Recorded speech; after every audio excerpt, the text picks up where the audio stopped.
Howdy, you are watching Ranger Road Trip Part 5. I am Ranger, and today we are at Six Flags New England in Agawam, Massachusetts. We'll be checking out the new Wicked Cyclone here, as well as some of the other major rides. We'll be making a full trip around the water park. Getting straight to business, we're going to ride the Wicked Cyclone. This is Six Flags New England 2015 roller coaster. It was a wood roller coaster that was turned into a steel roller coaster, and it's got a bunch of accolades, as you can see.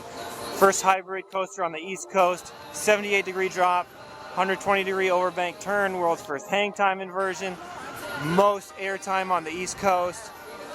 Let's go ahead and take it for a spin, shall we? Just inside the entrance for Wicked Cyclone, they've got some good theming for this ride. It's definitely more than what you're used to seeing at Six Flags parks. This is the Wicked Cyclone station. They've got some great theming here. They've got newspapers that show damage of the cyclone. Here's the train. And look at this. They've got a website. If you lose your items, you can retrieve them online. This ride is just filled with unique special elements. We have these two rolls that are close to the ground. That lower one is only about 15 feet off the ground, so you get some really good hang time on that one. We've also got 3 outside banked airtime hills. I've never experienced anything like this before.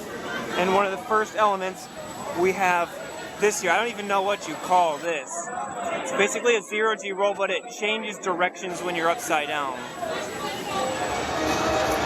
I can't possibly say enough good things about the Wicked Cyclone.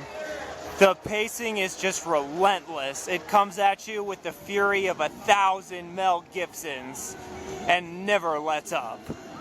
There's unique special elements. There's airtime hills, inversions, throwing you every which way. Wicked Cyclone is my new #1 roller coaster. I've ridden 6 RMCs. This is definitely the best of the bunch. Every element is just perfection. The only complaint I have is this turnaround. There's 3 right turns right in a row. But other than that, this is the steel roller coaster in my opinion. Book your trip to come up here to Six Flags New England to ride the Wicked Cyclone immediately. A quick nighttime review of Wicked Cyclone. If you're able to, I definitely would recommend a nighttime ride on this.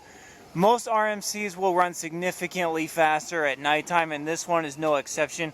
It runs good all day long, but definitely recommend the nighttime ride. Here we have Goliath. It's the Mega Vekoma inverted boomerang ride. And right behind it, we have the second Vekoma boomerang ride, and they're right next to each other.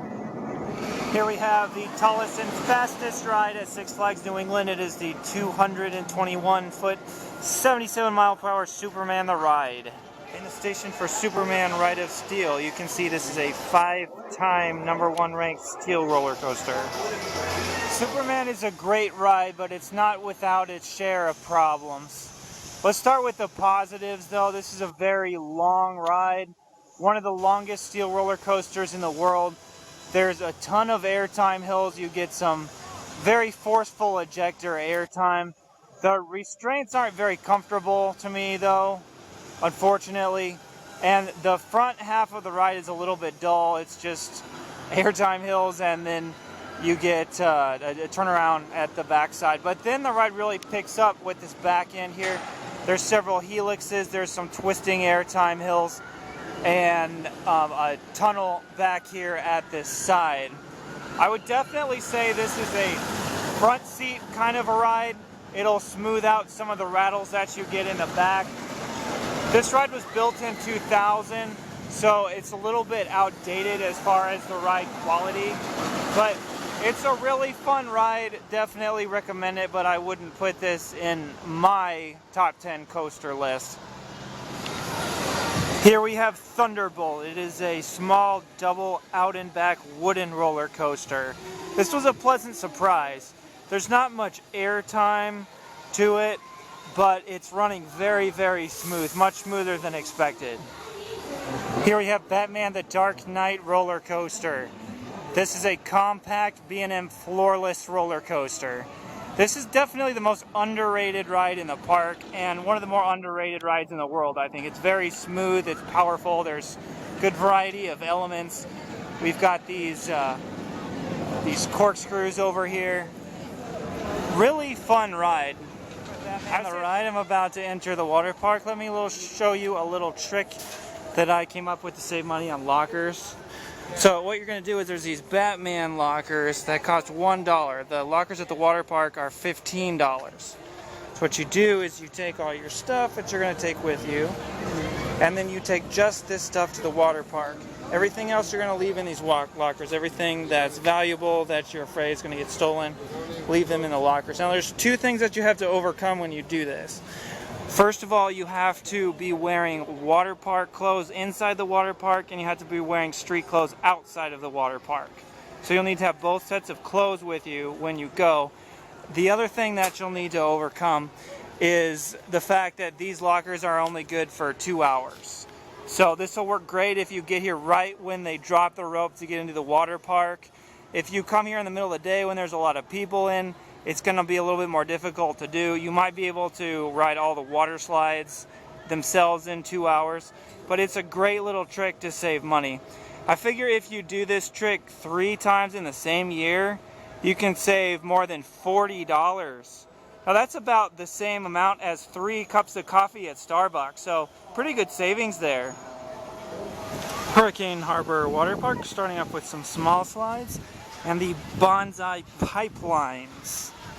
We've got the vertical drop box slides. Zuma Falls and Geronimo Falls, a pair of family raft rides. Typhoon Water Coaster. This ride uses a conveyor to go up and down several hills. Shark Attack. It's a quartet of tube slides. Cannonball Falls. This is a speed slide with some enclosed body slides. Hook's Lagoon Water Play Area. Adventure River and Family Swiss Toboggan Ride. Tornado Slide. So overall, I'd have to say I'm pretty pleased with Hurricane Harbor Water Park. There's a good selection of body slides, tube slides. They've got the water coaster, the drop box slides. The only thing it's really missing is a mat racer slide.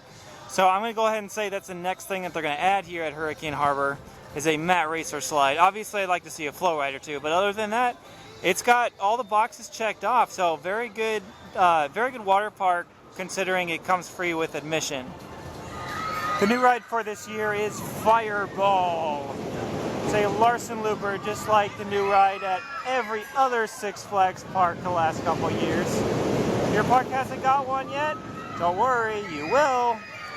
Inside JBs Smokehouse BBQ, I'm very impressed with this dining location. They have 3 Coke Freestyle machines, and then we have like a Buffalo Wild Wings type sports bar atmosphere. There's a bunch of TVs, sports memorabilia, all the local teams. This was just a really nice restaurant. I definitely don't expect to see this kind of thing at Six Flags Park. Finishing out the day with the New England Sky Screamer. This is the world's tallest swing ride. I had a really fun day here. I racked up a bunch of rides on the major roller coasters. Had some good times at the water park. Definitely a good water park for it being included with park admission. This place isn't Magic Mountain, it's not Great Adventure, but it definitely goes into the second tier of Six Flags parks with Great America and Six Flags Over Texas. And you certainly have 2 great roller coasters in Wicked Cyclone and Superman Ride of Steel.